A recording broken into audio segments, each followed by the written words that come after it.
இனிய நண்பர்களே, இன்றைய தினம் நாம் உலகத்தில் கொண்டாடப்படுகின்ற, உலகத்தில் இருக்க ஆண்களுக்கெல்லாம் சேர்த்து கொண்டாடப்படுகின்ற ஆண்கள் தின கொண்டாட்டத்தை நமது தமிழ்நாடு மின்சார வாரியம் மதுரை மண்டலம், மதுரை மின்னிர்மாண வட்டத்திற்குட்பட்ட அனைத்து அலுவலர்கள், பணியாளர்கள் சார்பாக மிகவும் சீரும் சிறப்புமாக கொண்டாடி கொண்டிருக்கிறோம்.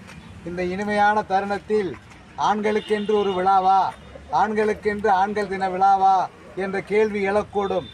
இன்றைக்கு ஆண்கள் என்பவர்கள் பெண்களுக்கு நிகரானவர்களாக, பெண்கள் நம்மை இருக்கின்ற காரணத்தால் பெண்களுக்கு நிகராக ஆண்கள் இருக்க வேண்டும் என்பதற்காக பாதிக்கப்பட்ட ஆண்களின் சார்பாக நாம் தொடர்ந்து கொண்டாடி கொண்டிருக்கிறோம். ஏனென்றால் இந்தியா, அதாவது உலகத்தில் விடுதலை பெற்றதை போல இன்றைக்கு நிச்சயமாக ஆண்கள் விடுதலை பெற வேண்டிய சூழல் இருக்கின்ற காரணத்தால் விடுதலை திருநாளாக இந்த திருநாளை நாம் அனைவரும் சந்தோஷமாக கொண்டாடி கொண்டிருக்கிறோம்.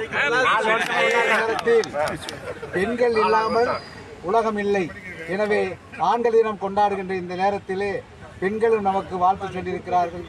ஆண்களும் பெண்களும் சமம், சக்தியும் சிவமும் சமம் என்பதை போல இருவரும் ஒன்றாக கலந்து, இரண்டர கலந்து இனிய வாழ்க்கை வாழ்வதற்கு பெண்களெல்லாம் இன்றைக்கு நமக்கு வாழ்த்து சொல்ல, ஆண்களாகிய நாம் இந்த சிறந்த தினத்தை கொண்டாடி கொண்டிருக்கிறோம். அவர்களுக்கு நாம் இனிப்பு வழங்க இருக்கிறோம். எனவே இந்த நிகழ்ச்சிக்கு வருகை தந்து சிறப்பித்த பத்திரிகை நண்பர்கள் மற்றும் நண்பர்கள் அனைவருக்கும் ஆண்கள் சார்பாக, அகில உலக ஆண்கள் சார்பாக மனமார்ந்த நன்றியை தெரிவித்துக் கொள்கிறோம். அன்புடன் சமர்ப்பிக்கின்றோம். அன்பு நண்பர்களே, ஆண்கள் விழா என்பதை தற்பொழுது சொல்லியதைப் போல ஆண்கள் விழா என்பது ஆண்களுக்காக கிடைத்திருக்கக்கூடிய ஒரு விழா. ஏனென்றால் ஆண்கள் என்பவன் இல்லாவிட்டால் இந்த உலகம் என்றைக்கோ தேய்ந்து ஒளிந்துவிடும். ஆண்கள் இருந்தால்தான் பெண்களுக்கு அழகு, பெண்கள் இருந்தால்தான் ஆண்களுக்கு அழகு. கவிஞர்கள் சொன்னதைப் போல ஆணும் பெண்ணும் இணைந்து நடத்துகின்ற இந்த வாழ்க்கை என்பது இந்த உலகத்தில் மிகவும் அற்புதமான ஒரு வாழ்க்கையாக இருக்கிறது. இல்லை என்றால் ஆண் இல்லாவிட்டாலும் சரி, பெண் இல்லாவிட்டாலும் சரி, இந்த உலகம் போரடித்து விடும். எனவே ஆணும் பெண்ணும் இணைந்து நடத்துவதற்கு, வாழ்க்கை நடத்துவதற்கு நாம் ஆயத்தப்பட்டு கொண்டிருந்தாலும் கூட இன்றைய தினம் இந்த ஆண்கள் விழா, பெண்களுக்கு என்று விழா இருக்கிறது. அதுபோல ஆண்களுக்கென்று ஒரு விழாவை இன்றைக்கு ஏற்பாடு செய்து ஐநா சபை அறிவித்தன் விதமாக அந்த விழாவை சிறப்பாக கொண்டாடி கொண்டிருக்கிறோம். தாய்மார்கள் எல்லாம் வந்து எங்களுக்கு இனிப்பு வழங்கி சென்றிருக்கிறார்கள். நாங்கள் அவர்களுக்கு இனிப்பு வழங்கி இருக்கிறோம். ஒருவருக்கொருவர் அன்பை பரிமாறிக்கொண்டு ஆணும் பெண்ணும் சமம் என்கின்ற அந்த சமத்துவ நிலையை இங்கே கடைபிடித்து மகிழ்கின்றோம். இந்த நிகழ்ச்சிக்கு வருகிறது படம் பிடித்து சிறப்பித்த சன் தொலைக்காட்சி நண்பர்களுக்கும் மற்றும் ஊடக நண்பர்களுக்கும் இன்னைக்கு தேவை இருக்கா ஆண்களுக்கு இது போன்ற விழா நடத்துவதற்கு? ஆமா நண்பரே, அதாவது ஆண்டாண்டு காலமா ஆணை வந்து ஒரு ஆதிக்க வெறி பிடித்தவன் என்று சொல்கிறார்கள். ஆனால் முற்றிலும் தவறு. ஆண் என்பவன் வந்து தன் தாயை தாங்குகிறான், தாய்க்கு அடுத்து தன் தாரத்தை தாங்குகிறான், தாரத்திற்கு அடுத்து தன் பிள்ளைகளை தாங்குகிறான், பிள்ளைகளுக்கு அடுத்து தன் பேரம்பேத்தியை தாங்குகிறான். அத்தனை பேரையும் மறைமுகமான என்று தாங்கி பிடித்து இந்த பூமாதேவியை போல காக்கக்கூடிய சிறந்த ஒரு உழைப்பாளி, பொறுப்பாளி ஆண். ஆனால் ஆணை பற்றி வெகுவாக ஒரு சிலர் செய்கின்ற தவறுக்காக ஆண்களை ஒட்டுமொத்தமாக குறை சொல்வது ஏற்புடையது அல்ல. ஆண்களில் எத்தனையோ பேர் தியாகிகள் இன்றைக்கும் தன் குடும்பத்துக்காக தன்னை வருத்தி கொண்டு மெழுகை போல் உருகி கொண்டு குடும்பத்தை பாதுகாக்கின்றவர்கள் இருக்கின்றார்கள். அப்படிப்பட்ட அப்பாவி ஆண்களை உற்சாகப்படுத்துவதற்காக, அப்படிப்பட்ட அப்பாவி ஆண்களுக்கு கைதட்டி கரவொலி ஒலிப்பி அவனை நம்மோடு அழைத்துச் செல்வதற்காக, இன்ப வழியை காட்டுவதற்காக, அன்பு வழியை காட்டுவதற்காகத்தான் இந்த ஆண்கள் தினம் என்று முடிவு செய்து ஐநாவே அறிவித்திருக்கிறது.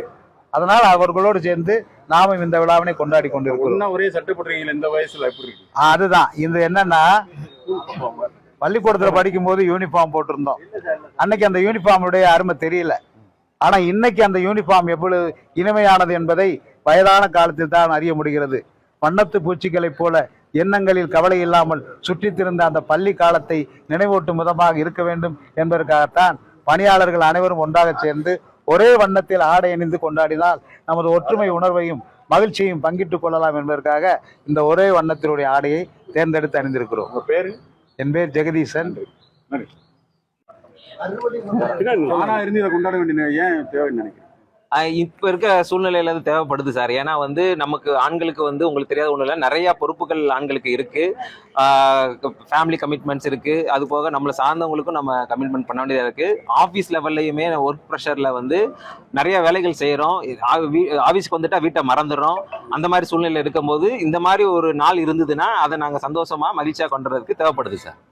இருந்தாலும் இது தேவைன்னு நினைக்கிறீங்க? கண்டிப்பா தேவை. ஏன்னா இப்படி உங்களுக்கு தெரியாத ஒண்ணு இல்ல, ஃப்ரெண்ட்ஸ் டே, லவ்வர்ஸ் டே, இந்த மாதிரி பெண்கள் தினம் நிறைய இருக்கு. எதுக்கு இருக்கு? அந்த நேரத்துல அவங்க மகிழ்ச்சியா இருக்கணும்ன்றதுக்காக. அதனால இந்த ஒரு நாள் இருந்து நமக்கு ரொம்ப மகிழ்ச்சியா இருக்குங்க சார். நீங்க ஆண்களும் பெண்களோட எவ்வளவு நீங்க வித்தியாசப்பட்டு பாக்குறீங்க நீங்க உங்களுக்கு? இதுல வித்தியாசம் இப்ப அவங்களுடைய வளர்ச்சிகள் அதிகமா இருக்கு. அவங்க எல்லா துறையிலையும் வந்து மேம்பட்டுட்டு வர்றாங்க. அவங்களுக்கும் இப்ப பொறுப்பு அதிகமாகிக்கிட்டே இருக்கு. அந்த பொறுப்புகள்ல அவங்களும் நம்மளுடைய ஷேர் பண்ணிக்கிறாங்க, லைஃப் பார்ட்னரா ஷேர் பண்ணிக்கிறாங்க. சோ நம்மளும் அவங்களுக்கு கரெக்டா இருக்கணும்ன்றதுக்காக நம்மளும் முன்னேறி வரணும். இந்த மாதிரி சூழ்நிலையில ஆண்களா ஒண்ணு சேர்ந்து அந்த அந்த சந்தோஷத்தை பகிர்ந்துக்கிட்டு முயற்சி செய்யணும் சார். பெண்கள் போட்டியா வந்துட்டாங்கன்னு நினைக்கிறீங்களா? பெண்கள் போட்டியா நினைக்க முடியாது. ஏன்னா என் ஒய்ஃபும் வேலை பாக்குறாங்க. சோ அவங்க நமக்கு வந்து ஃபேமிலியில வந்து ஒரு சரிசமமா இருக்கிறதுக்கு உதவியா தான் இருக்காங்க. சோ அவங்கள நம்ம வந்து இதா பார்க்க முடியாது. அவங்களுடைய வளர்ச்சி வந்து அதிகமா இருக்கு. அவங்க ஆனா ஒரு கல்யாணம் பண்ணிட்டாங்கன்னா அடுத்த ஃபேமிலிக்கு போயிடுவாங்க. ஆனா அந்த ஆண் அப்படி கிடையாது. அவங்க வந்து சார்ந்திருந்தவங்கள அவங்க பாதுகாக்க வேண்டி இருக்கு. அதனால கண்டிப்பா வந்து ஆணும் அவங்களுடைய வர்க்கத்துல முன்னேறி தான் ஆக வேண்டும். பேர் சரவணன்.